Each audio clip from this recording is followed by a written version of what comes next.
नमस्कार साथियों, history with Vijay sir YouTube channel पर एक बार फिर आप सबका हार्दिक स्वागत।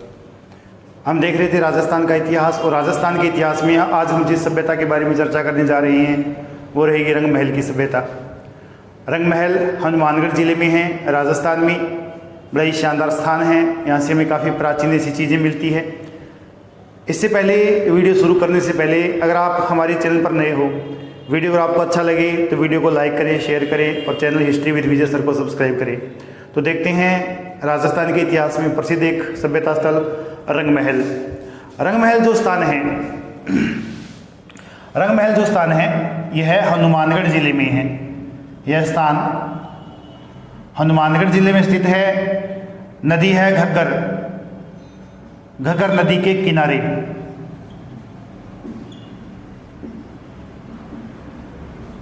घग्गर नदी के किनारे रंग महल नामक स्थान, और ये काफ़ी प्राचीन है। इसकी प्राचीनता की अगर हम बात करें तो प्राचीन है ये पाषाण काल से लेकर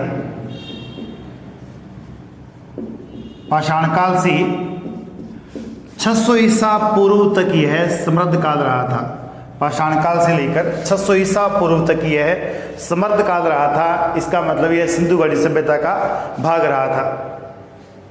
अब इसकी जो खोज है वो किसने की? सबसे पहले इसका पता लगाने वाले व्यक्ति थे 1916-1918 में एक प्रसिद्ध विद्वान आए थे राजस्थान में। नाम था उनका एलपी टेसीटोरी। ये राजस्थान के चारण साहित्य का अध्ययन करने के लिए राजस्थान में आए थे। गंगा सिंह के शासनकाल में गंगा सिंह ने इन्हें काम सौंपा था कि आप राजस्थान के चारण साहित्य का सर्वेक्षण करें, उनके बारे में लिखें। तो जब ये इस स्थान में आए थे तो उन्होंने कुछ स्थानों की खोज की। एलपी टेसीटोरी इटली के थे ये एलपी टेसीटोरी। इन्होंने सबसे पहले इन स्थानों की खोज की। जिन स्थानों की चर्चा इन्होंने की है उनमें प्रमुख है जैसे कालीबंगा भी ये गए थे, रंग महल के पास स्थान है बड़ोपल के पास स्थान है, या बड़ोपल के बाद एक स्थान है हनुमानगढ़ के पास पीर सुल्तान, इसके बाद है डबली, और इसके बाद स्थान है मुंडा। ये जो स्थान हैं इनकी सबसे पहले जानकारी देने वाले थे एलपी टेसीटोरी।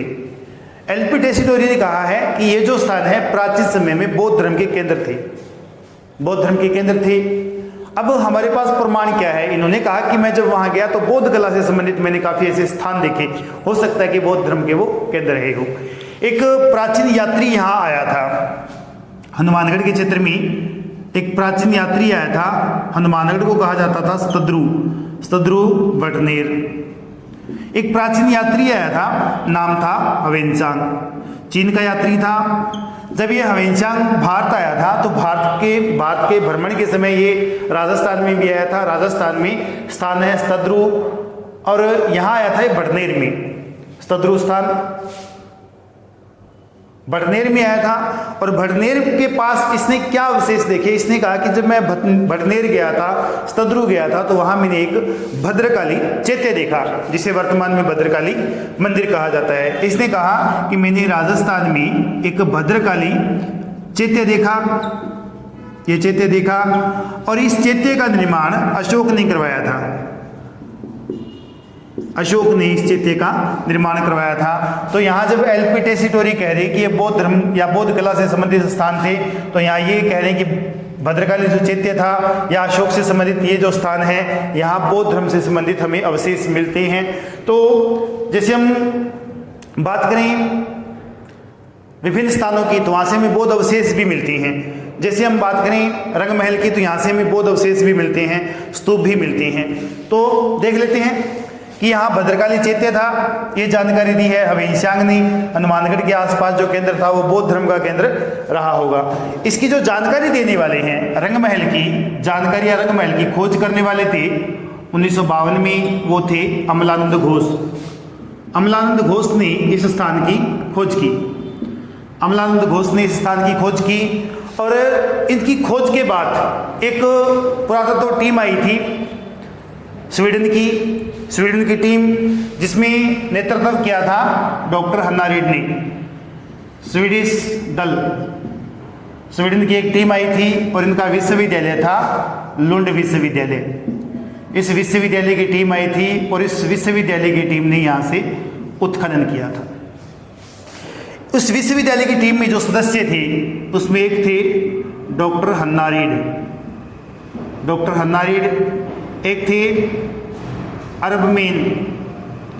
एक अरबमेन थे, एक थे के एरिक्सन। ये सदस्य थे और इन्होंने इस स्थान की खोज की, इस स्थान की इन्होंने उत्खनन किया था, खोज की थी अमलानंद घोष ने।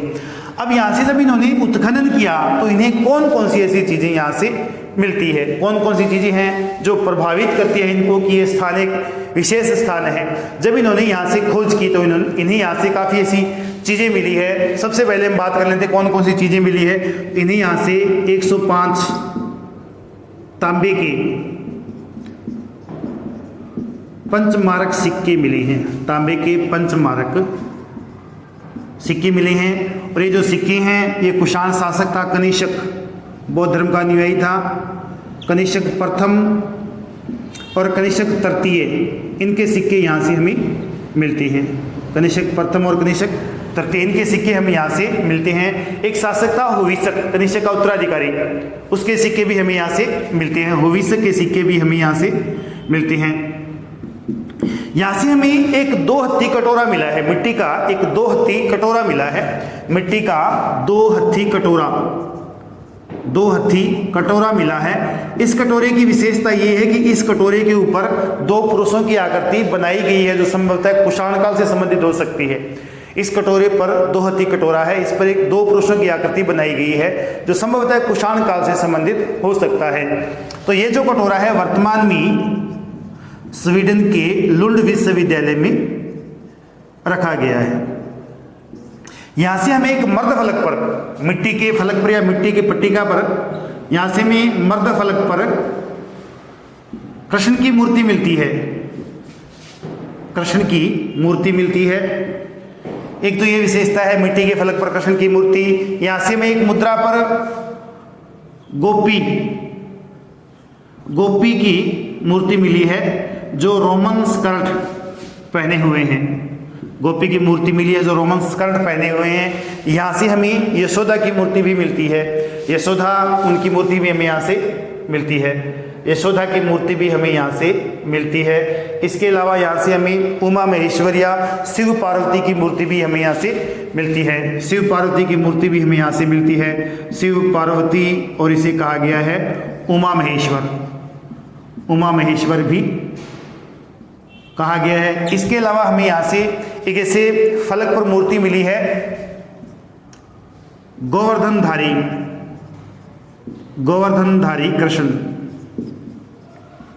कृष्ण भगवान ने अपनी उंगली पर गोवर्धन पर्वत को उठा रखा है। तो ये यहाँ से हमें अवशेष मिलते हैं। और ये जितनी भी मूर्तियाँ हैं या जितने भी अवशेष हैं ये सारे गुप्त काल से संबंधित है, जितनी भी मूर्तियाँ हैं गुप्त काल से संबंधित है। तो यहाँ से हमें इतनी चीज़ें मिलती हैं। मुख्य जो चीज़ें हैं 105 तांबे के सिक्के हैं, मुख्यतः कनिष्क शासकों से संबंधित बताए गए हैं। यहाँ से हमें मर्दफल पर कृष्ण की मूर्ति मिलती है, गोपी की रोमन स्कर्ट पहने मूर्ति मिलती है, यशोदा की मूर्ति मिलती है, शिव पार्वती की मूर्ति मिलती है, गोवर्धनधारी कृष्ण की मूर्ति मिलती है। और ये सारी की सारी मूर्तियाँ गुप्त काल से संबंधित हैं। तो ये जो स्थान है रंगमहल हनुमानगढ़ जिले में है, घग्गर नदी के किनारे है। पाषाण काल से लेकर 600 ईसा पूर्व तक यह समृद्ध काल रहा था। सबसे पहले इसकी खोज 1916 में एलपी टेसीटोरी ने की थी। एलपी टेसीटोरी ने इन स्थानों का विवरण दिया है, कालीबंगा, रंगमहल, बड़ोपल, पीर सुल्तान, डबली और मुंडा, हनुमानगढ़ के आसपास के ये सारे क्षेत्र है। इससे पहले जानकारी देने वाले थे हवेनसांग ने स्तद्रु बटनेर की जानकारी दी है। उन्होंने कहा कि मैंने वहाँ पे भद्रकाली चैत्य देखा था और हनुमानगढ़ के आसपास जितने भी केंद्र थे वो सारे बौद्ध धर्म के केंद्र रहे होंगे, ये बताया हवेनसांग ने। और ये भद्रकाली जो चैत्य इसका निर्माण करवाया था अशोक ने। 1952 में अमलानंद घोष ने खोज की थी। उत्खनन का कार्य किया था स्वीडन के विश्वविद्यालय लुंड विश्वविद्यालय ने, जिसमें डॉक्टर हन्नारीड थे, अरबमेन थे, कैरिक्सन थे। इन्हें यहाँ से उत्खनन में 105 तांबे के पंचमार्क सिक्के मिले हैं, जिनमें कृषक प्रथम है, कृषक द्वितीय, तृतीय है और भविष्यक है, इनके सिक्के मिले हैं। यहाँ से हमें एक 2 हत्ती कटोरी मिली है जिस पर 2 पुरुषों की आकृति बनी हुई है, वर्तमान में यह कटोरी लुंड विश्वविद्यालय में है। यहाँ से हमें मिट्टी के फलक प्रकर्षण की मूर्ति मिलती है, एक गोपिका की रोमन स्कर्ट पहनी मूर्ति भी हमें यहाँ से मिली है, यशोदा की मूर्ति भी मिलती है। इसके अलावा हमें शिव पार्वती या उमा महेश्वर की मूर्ति भी यहाँ से मिलती है। गोवर्धनधारी कृष्ण, अंगुली पर इन्होंने गोवर्धन पर्वत उठा रखा है। ये सारी की सारी मूर्तियाँ गुप्त काल से संबंधित है। तो ये था रंग महल। देखते हैं अगली वीडियो में राजस्थान के अन्य सभ्यताओं के साथ। तब तक आप सबका बहुत बहुत धन्यवाद।